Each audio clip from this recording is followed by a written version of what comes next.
2-1 to Moustakas. Pulled off the glove of Ike. He recovers in plenty of time, and Hawkins has to dive for it, and he got the bag side retired. Well, Ike couldn't handle the hop, and then he made a poor throw, but Hawkins was able to bail him out and get the bag, and the Mets get through the 8th inning with the lead. With the back leg. That's a heck of a play by Hawkins. His 19th. Rodriguez flared one shallow right field, and that's going to fall for a base hit. Polanco to third. He'll be held there as Granderson gets it in on a hop. And the bases are loaded. Robles fell as he was trying to back up the plate. I don't think I've seen that one before. He didn't run into anything. He just fell. He just fell. Remember, he left his last game ankle injury or something, right? Well, it's the backpedaling that got him. We got him right on the edge of the grass. Well, he's not ready for the OTAs then. Well, never could be a defensive.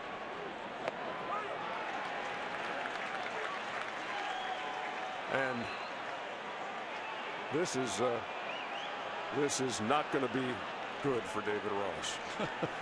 And he knows that it's not going to be good for David Ross. Even as a veteran catcher, you can have one of those moments that you'd love to forget because you made it unforgettable. After the second strike, he ran off the field, tossed the ball into the stands. He needed it back, though, because there was only 2 strikes on Matt.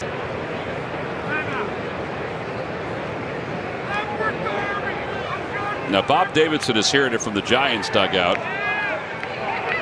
Oh, no, he's hearing it from the stands. I don't know what's going on. Is there a fan that he's upset with?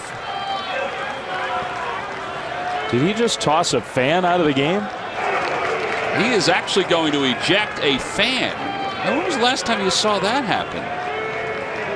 Very interesting. For a minute there, I just couldn't. I think Pagan was like, "Are you coming over to yell at me?" Everybody in the Giants dugout was kind of worried about it. They're getting this guy out of here. Bob Davidson has ejected a fan. Fastball. Up the middle. Infante to Escobar. Unbelievable! Are you kidding me?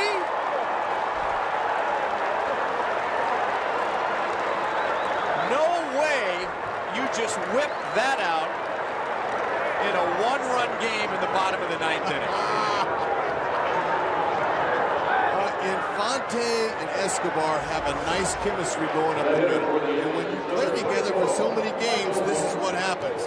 When you got an arm like that, look at that perfect timing. And there was no time taken in between. Look at, he flips it right there in 1001, and he's over there in 1002. It's beautiful. What a play. And that's hit a couple of fly balls.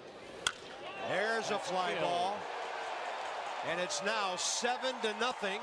He goes upper deck like Cabrera did, not as far, but it counts the same. He's been doing that every day in batting practice.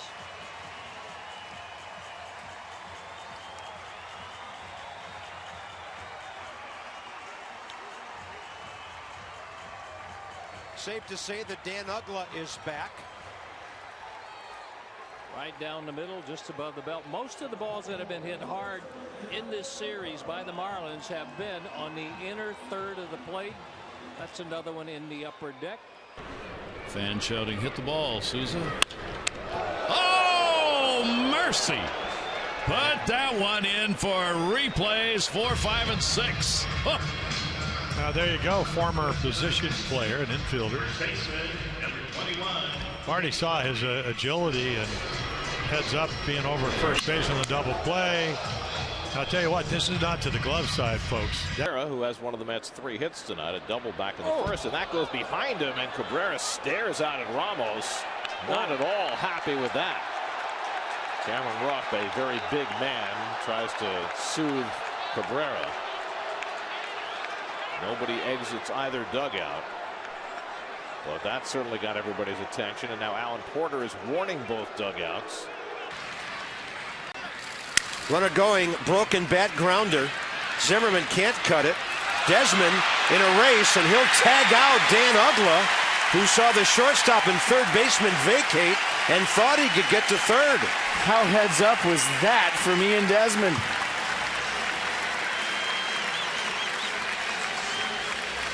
I mean, he knew that third base was vacated because Ryan Zimmerman went so far to his left. And he also knew, based on the broken bat, that he probably didn't have a real good shot at Upton. So for you kids at home, there's always an out there somewhere. If it's not at first, look somewhere else. And the arm fake by Ian Desmond was the difference. As soon as he pumped to first, Uggla put his head down, tried to go to third. Show you a lot of different stuff. The 0-2, high fly ball down the line in third. Matsui has it. The tag from Hillenbrand. And look at this. He has no idea that there is just 2 out and he's going to get Zahn at third base. What was Matsui thinking? Here we see Matsui catching the ball for out number 2. And then just obviously not aware of the fact that was just a second out, but then makes the throw to third. He went up, way upstairs. Pence a long run, Belt a long run. Pence falls over and caught it. Oh my. And hopefully he's okay. Seems to be. That just can't be possible. He fell over, he was flat on his back and caught it. Oh yeah. In the air to left, pretty well hit. Davis on the run, and Davis! Oh, what a catch! Chris Davis makes a great catch as he crashes up against the wall. Wow. Standing ovation from this Miller Park crowd. What a play in real speed. Well, he's measuring it up there and realizes how close he's getting. Reaches up and crashes into the wall, holds on. He looks like he's all right. Bunted in the air, and it's a double play. Holy smokes. The Brewers can't do anything right. Third double play they've hit into. And he can't believe it, and I don't blame him. Dan, where's he going? My only guess is that he thought maybe it'd get off the plate and popped up. But he sees it, it's right in front of him, and he's just not thinking. I mean, I have no idea what he could be thinking right now. The ball's up in the air, unless he thought Long was so far back.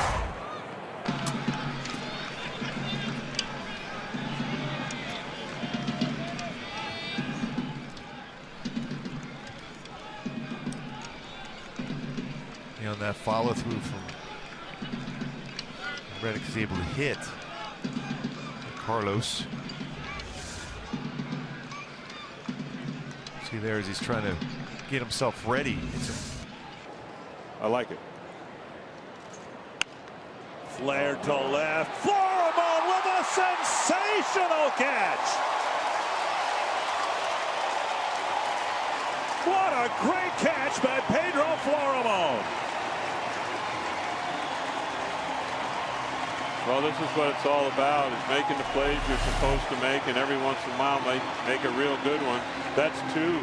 That's 2 tonight for Florimon. If you remember back early in the game, he came charging in, barehanded the ball. Drawing on his necklace. He's not going to pitch like that, is he? Strike 3.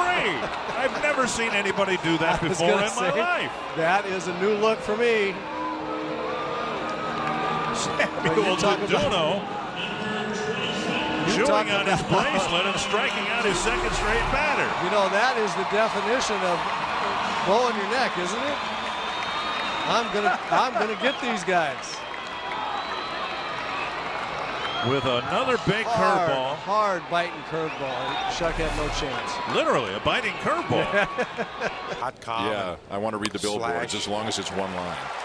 Good bunt. Look at this through the legs is the way Gonzalez felt. That was the only option to try and make that play, but he snapped it right over the quarterback's head, and that'll be a base hit for Bonifacio. You love Love what Bonifacio did right there. Laid down a great bunt. Gio got to that ball pretty quick, but shows you the speed of Bonifacio. I mean, these are the creative pitchers. And he's right. He probably didn't have a chance to catch, turn. Oh, he's got it picked off. Aoki goes right around him and is safe.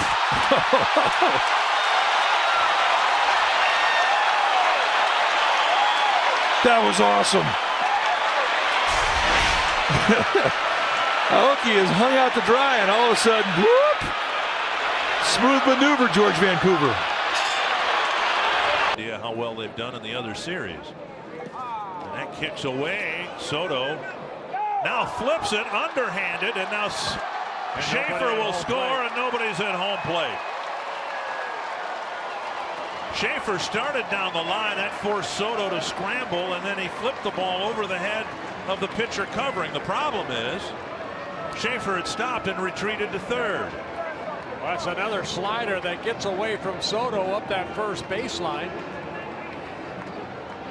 And I would guess that would be the fourth Chicago error, and we're just in the fourth inning. Yeah, you're going to give it to Soto right here as he flips that ball over the head of Jennings, and then you see Schaefer scoop.